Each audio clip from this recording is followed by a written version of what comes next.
यहाँ की बात मैं नहीं जानता हूँ, गांव में तो डांट नहीं कहीं कहीं मार भी पड़ती है, यहाँ की आप जानो। तो सज्जनों, तो आप क्या करेंगे? तो ये जो ग्रह है ये दुखदाई है या सुखदाई है?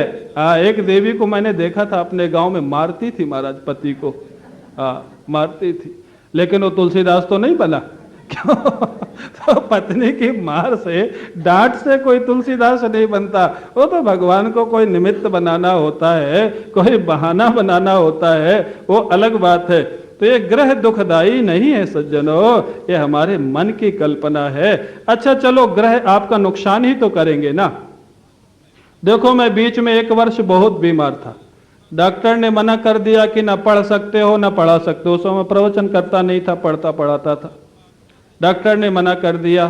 तो अब अगर 1 साल हो, भले उस समय कोई ग्रह खराब रहा हो, जो भी रहा हो, मैं तो ये कभी दिखाता नहीं, कुंडली है नहीं, और कुंडली बताने वाला घर में कोई बचा नहीं। तो अब अच्छा किया ठाकुर जी ने, 1-2 बार कई पंडित पूछते भी हैं कि आपकी कुंडली देख लें। मैंने कहा मेरे को पता नहीं, घर में बताने वाला कोई है नहीं, माता पिता या कोई भी। तो सज्जनों, अब वो 1 साल जब पढ़ाई बंद हो गई तो उस समय मेरे को लगा कि वो 1 साल मेरे जीवन के लिए बड़ी उन्नति का समय था। उस समय जब पढ़ना पढ़ाना बंद किया तो मैंने संतों का साथ करना प्रारंभ किया।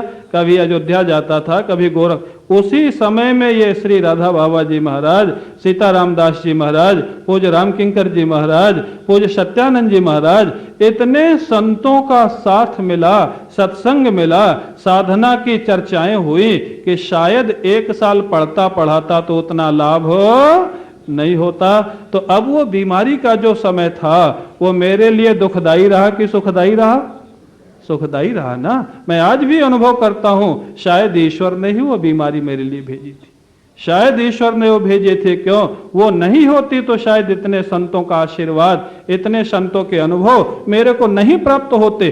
तो अभिप्राय, चलो ग्रह आपके प्रतिकूल हैं तो धंधे में नुकसान करेंगे ना, यही तो करेंगे ना, या तो शरीर को बीमार करेंगे या धंधे में नुकसान करेंगे। तो देखो, बीमारी का लाभ तो आप उठा सकते हो, सत्संग करो, साधना करो। डॉक्टर ने बेड रेस्ट बता दिया 1 महीने का, बड़े आनंद की बात है। खूब मौज से भजन करो, चिंतन करो, भगवान का ध्यान करो। आपको वैसे समय कहाँ मिलता? आप 1 महीना लेटना चाहते भी तो घर वाले भोजन नहीं देते अगर लेट जाते। अब तो डॉक्टर बोल दिया लेटना, लेटो, मौज करो। और चलो, धंधा खत्म हो रहा है। आप जानते हैं वृंदावन में एक बड़े अच्छे महापुरुष हुए, कोकिल साईं। उनके परिवार में एक गेही राम जी थे। गेही राम जी को मैंने देखा, हमारे महाराज जी के पास आते थे। वो महाराज भगवान श्री कृष्ण का स्मरण करके नृत्य करते थे, बांके बिहारी का स्मरण करके। महाराज जी कभी कभी, वो जो कोकिल साईं के भक्त थे ना, सिंधी भक्त, बड़ा प्रेम करते थे। कभी कभी महाराज जी भी उनके साथ खड़े हो जाते थे नाचने के लिए। चारों तरफ वो लोग नाचने लगते थे। महाराज जी पूछते थे क्यों नाच रहे हो? बोले बांके बिहारी ने हमको पहचाना है, बांके बिहारी ने हमको पहचान लिया है। बोले क्या प्रमाण है कोई? बोले हाँ, सिंध में बड़ी भारी फैक्ट्री थी उनकी उस समय। बोले वो फैक्ट्री में घाटा लग गया, दूसरी फैक्ट्री खोली वो भी बंद हो गई, तीसरी खोली वो भी बंद हो गई। मैं विवश होकर के वृंदावन आ गया, क्योंकि काम ही कोई नहीं था, काम ही कोई नहीं था। विवश होकर वृंदावन आ गया।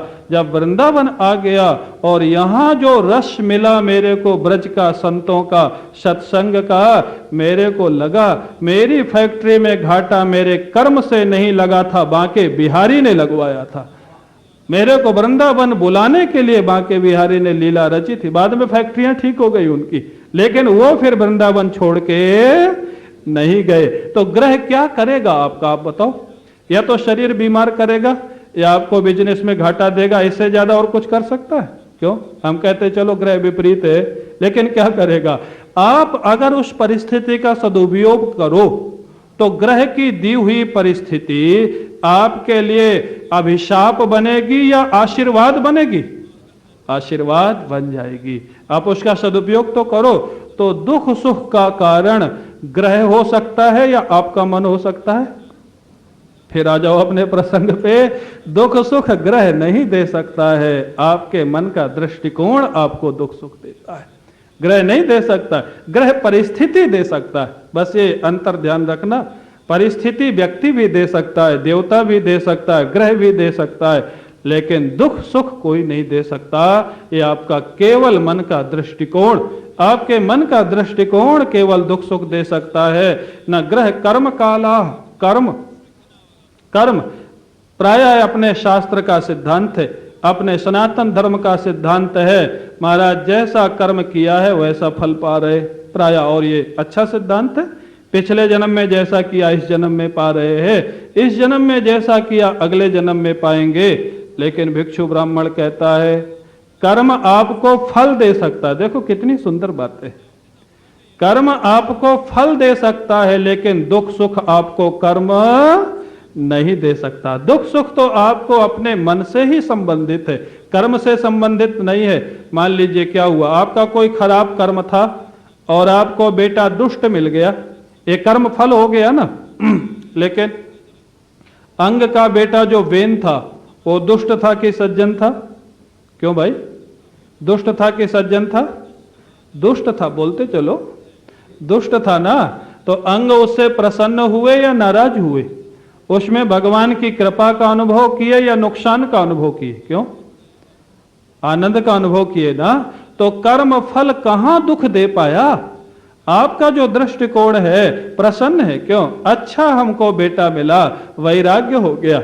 ये जो प्रारब्ध कर्म माने या क्रियमाण कर्म माने, क्रियमाण कर्म जो धर्म है, आप देखें अर्जुन के प्रसंग में, अर्जुन को प्रारंभ में लग रहा है कि मैं कैसे युद्ध करूंगा, बड़ा पाप लगेगा, भीष्म पितामह को मारूंगा, द्रोणाचार्य को मारूंगा, अपने सगे संबंधियों को मारूंगा, बड़ा भारी पाप लगेगा, बड़ी भारी अव्यवस्था हो जाएगी। अच्छा है मैं युद्ध छोड़ के जंगल को चला जाऊं।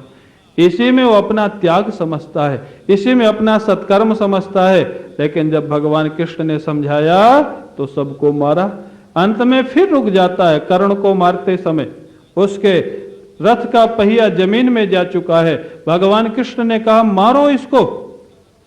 क्रियमाण कर्म, प्रारब्ध कर्म का फल था बेटा, वो भी दुख सुख नहीं दे सकता। आपको दुष्ट बेटा मिल सकता है लेकिन वो दुखी नहीं कर सकता है, ध्यान रखना। अंग को दुष्ट बेटा दुखी नहीं कर सका, अंग प्रसन्न थे, अंग आनंदित थे। इसी प्रकार से ये तो प्रारब्ध कर्म का फल हो गया। लेकिन जो क्रियमाण कर्म है, अर्जुन को लगा कि इस समय इस कर्ण को मारना अधर्म होगा और अधर्म का फल दुख होगा, उसका हाथ रुक जाता है। भगवान कृष्ण कहते हैं धर्म अधर्म की व्याख्या में बात में समझाऊंगा, अभी मारो इसको। कर्ण बोल पड़ा आप धर्म की रक्षा के लिए अवतरित हुए हैं और अधर्म युद्ध का उपदेश देते हैं। भगवान कृष्ण ने कर्ण से प्रतिप्रश्न कर दिया, कर्ण जिस समय द्रौपदी का चीरहरण हो रहा था तू बैठा था वहां पर, तब तेरा धर्म कहां सो रहा था? जिस समय इसी महाभारत में अभिमन्यु को 7 महारथियों ने मिलकर के मारा था, जिसमें एक महारथी तू था, तब तेरा धर्म कहां गया था? और आज जब तेरे प्राणों के ऊपर आपत्ति पड़ी, अब तेरे को धर्म की याद आ रही है। अर्जुन को जैसे अभिमन्यु का स्मरण आया कि ये भी था उन्हीं में, 7 महारथियों में, ये पहले अधर्म कर चुका है। अरे भाई, जो क्रियमाण कर्म थोड़ी देर पहले अर्जुन को दुख देने वाला था कि मारना अधर्म है, वही अर्जुन प्रसन्न होकर के मार देता है कि इस समय मारना ही धर्म है भगवान के आदेश मान के। तो क्रियमाण कर्म दुख सुख दे सकता है या अपने मन के सोचने का ढंग दुख सुख दे सकता है? दूसरे तरीके से अर्जुन सोच रहा था तो दुखी हो रहा था। भगवान कृष्ण ने सोचने का तरीका बदल दिया अर्जुन का और अर्जुन प्रसन्न हो गया। कर्म तो वही है, कर्म कहां सुख दुख देता है? इसका अर्थ मत लगा लेना कि कर्म सिद्धांत का खंडन कर रहे, कर्म सिद्धांत का खंडन नहीं। कर्म आपको फल दे सकता है लेकिन दुख सुख नहीं दे सकता। चाहे क्रियमाण कर्म हो, चाहे प्रारब्ध कर्म हो, चाहे संचित कर्म हो, कोई भी कर्म आपको फल दे सकता है लेकिन दुख सुख आपके मन के सोचने के तरीके पर निर्भर करता है। कोई भी आपको दुख सुख नहीं दे सकता है। आप जानते हो महाराज, ऐसी ऐसी घटनाएं आई है। आप देखो भगवान कृष्ण उसी महाभारत युद्ध में जब दुर्योधन ने भीष्म पितामह से कहा आप इतने बड़े योद्धा, आपको इच्छा मृत्यु का कवच प्राप्त है, कवच, आपको कोई मार नहीं सकता, और एक भी पांडव नहीं मारा जा रहा है आपके रहते हुए। मेरे को आपके युद्ध पर संदेह हो रहा है। भीष्म पितामह को बड़ा दुख हुआ। उन्होंने 5 बाण निकाल के रख दिए।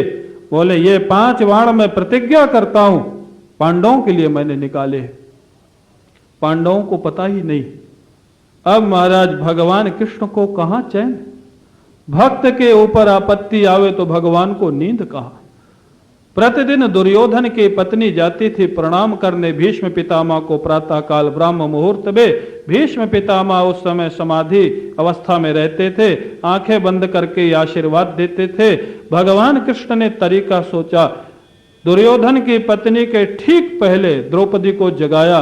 बोले कृष्णा उठो जल्दी, बहुत आवश्यक कार्य है, सारे लोग सो रहे, ऐसा मालिक कहीं मिलेगा? भक्त सो रहा है और भक्त की सुरक्षा की चिंता भगवान कर रहे हैं और वो जग रहे। महाराज द्रौपदी को उठाया, बोले चलो चलो चलो मेरे साथ। द्रौपदी को लगा मजाक कर रहे हैं, क्यों भगवान कृष्ण उसके साथ मजाक भी करते थे। बोले श्री कृष्ण तुम हमेशा मजाक करते हो। बोले मजाक नहीं, गंभीर समस्या है, मेरे साथ चलो। चल पड़ती है। अब उनके कहते हैं वो जो कथा, जो वर्णन है महाराज जी के मुख से भी हमने सुना है। महाराज उनके चप्पलों से आवाज हो रही थी। शिविर के लोग जग जाते तो महाराज जो योजना बनाई गई थी उसमें समस्या खड़ी हो सकती थी। चप्पलों को भगवान ने दबा लिया उठा के। बोले अब चलो मेरे पीछे पीछे आओ। दुर्योधन के पत्नी के पहुंचने के ठीक 10 मिनट पहले द्रौपदी को पहुंचा दिया। अपना एक तरफ छिप गए। द्रौपदी को बोले जाओ पितामह के चरणों में प्रणाम करो। जैसे प्रणाम किया, वो सोचे दुर्योधन की पत्नी आ गई है, सौभाग्यवती भव, आशीर्वाद दे दिया। बस द्रौपदी ने कहा पितामह कल की प्रतिज्ञा आपकी सच होगी या आज की? चौंक गए, क्या कौन है? आंखें खोले तो द्रौपदी सामने खड़ी है। बस समझ गए, आंखों से आंसू बहने लग गए। भक्त वत्सलता का विचार करके पितामह ने क्या जवाब दिया, देखने लायक। 12 महाभागवतों में भीष्म पितामह का एक नाम है। बड़े भारी भक्त थे भगवान के, समझ गए। भीष्म पितामह ने कहा बेटी न कल की प्रतिज्ञा सच होगी न आज का आशीर्वाद सच होगा।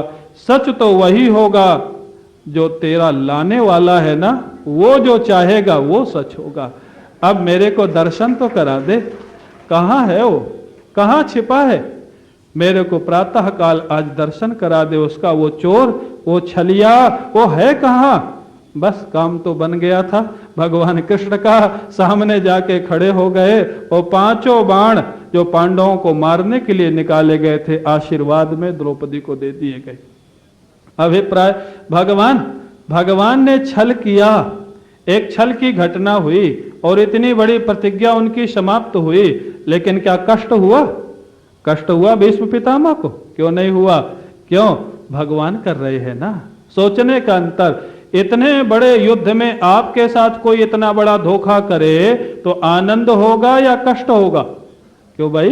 कष्ट होगा। लेकिन वहां तो नहीं हुआ, वहां तो आनंद हुआ। क्यों? मेरे ठाकुर मेरे सामने, मेरे ठाकुर करने वाले हैं। तो इसलिए ग्रह कर्म काला, कोई कर्म, चाहे क्रियमाण कर्म हो चाहे प्रारब्ध कर्म हो, कर्म फल दे सकता है, लेकिन दुख सुख नहीं दे सकता है।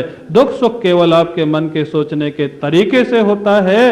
ये आपको सिद्ध करके, क्यों भाई आप स्वीकार करते हो ना, आपके मन का परिणाम है दुख सुख। कोई बाहरी वस्तु, व्यक्ति, परिस्थिति का परिणाम दुख सुख नहीं होता है। तो अब मन को हम कैसे बनावें जो दुख प्रूफ हो जाए, शॉक प्रूफ हो जाए, इसकी चर्चा कल करेंगे। जिस मुख्यम जगदीश्वरम सुरगुरुम माया मनुष्यम हरिम वंदे हम करुणाकरम रघुवरम भूपालचूड़ामणिं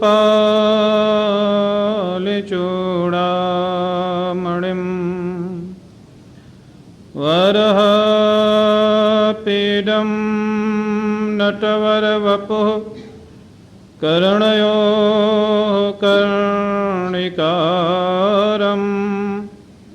विव्रतवासः कनककपिशं वैजयन्तीं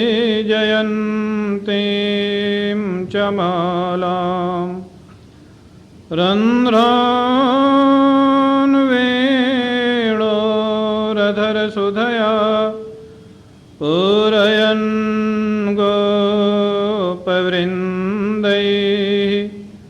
वृन्दारण्यं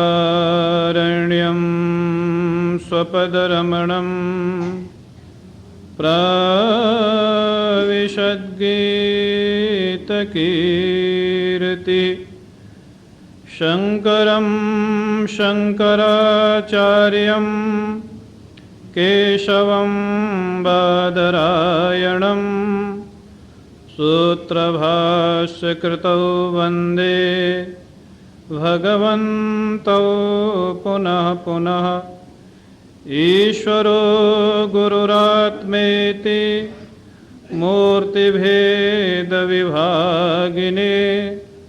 व्योमवद्व्याप्तदेहाय दक्षिणामूर्तये नमः।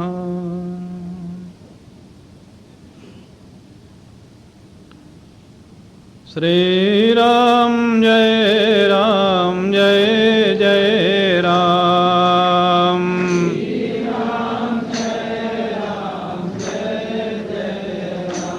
ओम श्री राम जय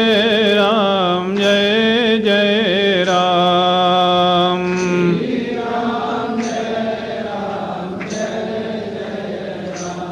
ओम श्री राम जय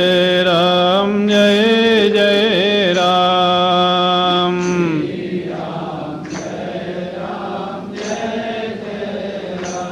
ओम श्री राम जय जय राम।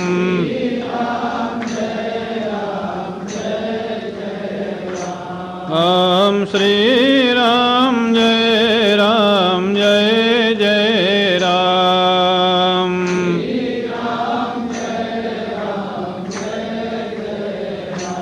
ओम श्री राम जय जय राम।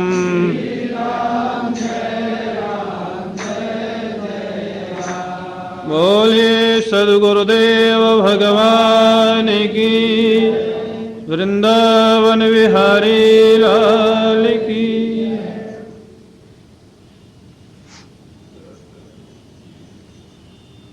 परम पूज्य प्रातः स्मरणीय श्री सद्गुरुदेव भगवान के श्री चरणारविंदों में साष्टांग प्रणाम।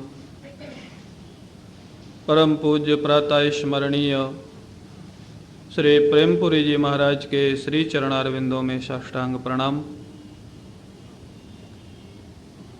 समादरणीय गिरीश भाई, दिव्य पथ के समस्त सदस्यगण, सत्संग प्रेमी सज्जनों, विगत 2 दिवस से हम लोग आपस में विचार कर रहे हैं, मन के जीते जीत है, मन के हारे हार। तो शायद आप लोगों ने थोड़ा माइक बढ़ा, आप लोगों ने ये तो ठीक ठीक समझ लिया होगा कि मन के जीते जीत है, मन के हारे हार। क्यों भाई, समझ लिया है ना? मन जीत गया तो सब जीत गया, और मन हार गया तो सब हार गया। समझ में आ गया ना? अब मन को कैसे जितावें, आज ये समझना है। मन हमारा कैसे विजयी बने, या मन को हम कैसे जीत ले, या मन ब्रह्माकार भगवदाकार कैसे हो जाए, वो कुछ भी किसी भी तरीके से उसको कह लीजिए। हम मन को विजयी कर लें, उसका भी अर्थ वही होता है। मन भगवदाकार ब्रह्माकार हो जाए, उसका भी अर्थ वही होता है। लेकिन कुल मिला करके हमारा जहाँ तक आध्यात्मिक शास्त्र है, और आध्यात्मिक शास्त्र केवल हिमालय में रहने वालों के लिए नहीं होते। आप लोगों ने अवश्य गौर किया होगा, गीता के वक्ता स्वयं साक्षात भगवान हैं और श्रोता हिमालय में रहने वाले विरक्त हैं या गृहस्थ हैं? श्रोता कौन थे भाई गीता के? अर्जुन थे ना। तो हिमालय के विरक्त महात्मा थे या गृहस्थ थे? हाँ। और गीता सुन करके हिमालय चले गए या महाभारत किया? महाभारत किया ना। इसका अर्थ है मत लगा लेना कि आज से घर में जाके महाभारत चालू कर दो क्योंकि ऑलरेडी वो हो ही रहा है। महाभारत माने धर्म के लिए किया, हम लोग महाभारत करते हैं स्वार्थ के लिए, यही अंतर है। हम लोगों के घरों में महाभारत होता है स्वार्थ के लिए। अर्जुन ने महाभारत किया था ईश्वर आज्ञा को मान करके धर्म की स्थापना के लिए। तो सज्जनों, ये जो लोग कह देते हैं ना कि ये ज्ञान की बातें, ये वेदांत की बातें, ये गीता की बातें, ये तो महात्माओं के लिए है। तो गीता का ना तो वक्ता महात्मा था ना श्रोता महात्मा था। क्यों भाई? थे, दोनों में से कोई थे? अरे वक्ता ने तो 16,108 विवाह किए थे, इससे बड़ा गृहस्थ कौन होगा? क्यों, आप जानते हो कि नहीं? ठीक है, भगवान थे, लीला में थे, वो ठीक है, लेकिन अर्जुन भी तो गृहस्थ थे। आप ये कह के नहीं बच सकते हो कि ये सब महात्माओं, ये सब पहले आपके लिए। क्यों? आप कहेंगे क्यों? अरे जिसकी दुनिया छूट चुकी है वो गीता सुने कि न सुने तो ज्यादा नुकसान नहीं होगा। जो दुनिया छोड़ चुका है वो गीता नहीं भी सुने तो ज्यादा नुकसान नहीं है। जो दुनिया में फंसा है उसको गीता सुनना ज्यादा आवश्यक है। क्यों भाई? है ना? तो गीता ज्यादा आवश्यक आपके लिए है कि हमारे लिए? आपके लिए है ना। तो अभिप्राय क्या है? जितनी ये ज्ञान है, वेदांत है, भक्ति है, ये कुछ लोगों ने बना रखा है सब महात्माओं के लिए, ये गृहस्थों के लिए कुछ नहीं है। ये सब पहले गृहस्थों के लिए। तो सज्जनों, ये मन का जो निरूपण 11वें स्कंद में किया गया है, इसके सबसे ज्यादा आवश्यक तो उसके लिए है जो व्यवहार में है। जो व्यवहार में है ही नहीं उसका मन तो ठीक रहता ही है। जो जंगल में रह रहा है, भगवान का भजन कर रहा है, उसके मन की समस्या क्या है? मन की समस्या तो जो व्यवहार में है उसको ना है। अरे भाई, नौका की जरूरत उसको है जो डूब रहा है। जो किनारे हो चुका है उसको नौका की जरूरत है क्या? नहीं है। तो अभिप्राय क्या है? तो ये जो मन है, सारे दुख सुखों का कारण हमारा मन। आज से आप गंभीरता से अगर इस पे विचार करेंगे, धीरे धीरे आपके जो बाहरी निमित्त है ना दुख के, वो निमित्त रहेंगे लेकिन आप दुखी नहीं होंगे। बस अंतर इतना पड़ेगा। निमित्त मिटा करके कोई दुख नहीं मिटा पाया आज तक, ये ध्यान रखना।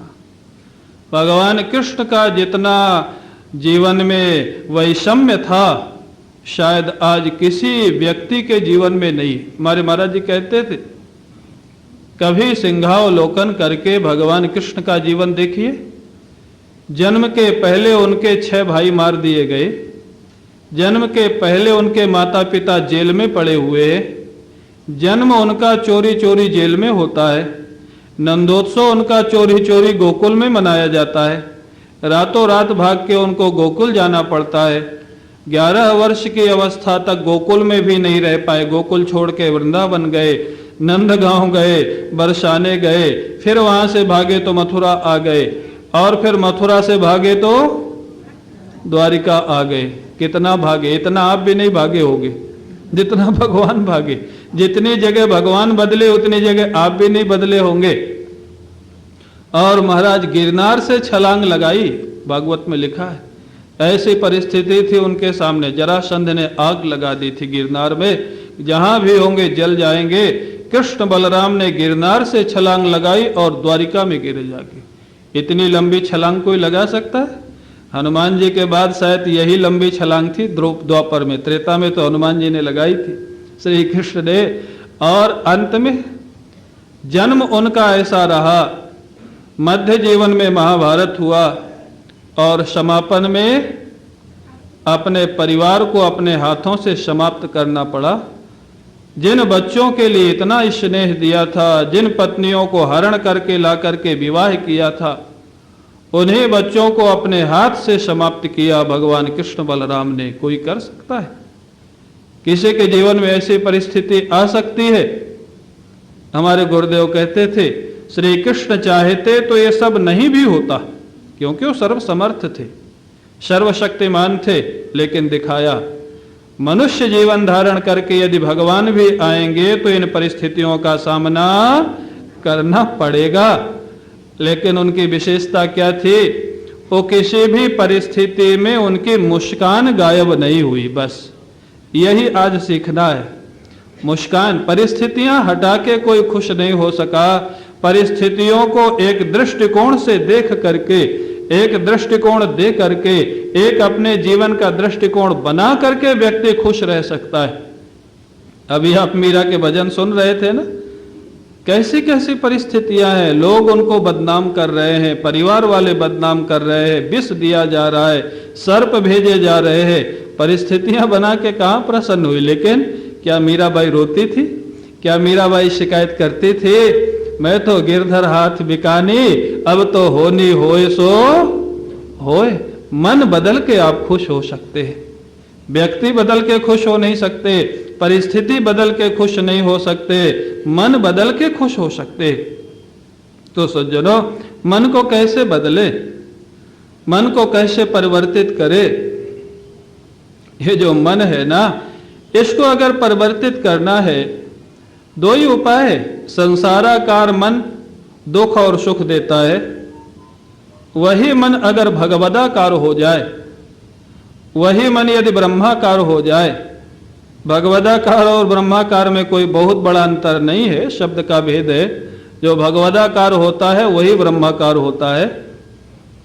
तो जो संसाराकार मन है वो भगवदाकार हो जाए तो आपके दुख सुख की समाप्ति हो जाएगी। भगवदाकार हो जाए। भगवदाकार मन होए कैसे? भगवान कृष्ण ने बताया है उपाय गीता में। क्या बताया है? अभ्यासेन तो कौन्तेय वैराग्येण च गृह्यते। अभ्यास और वैराग्य।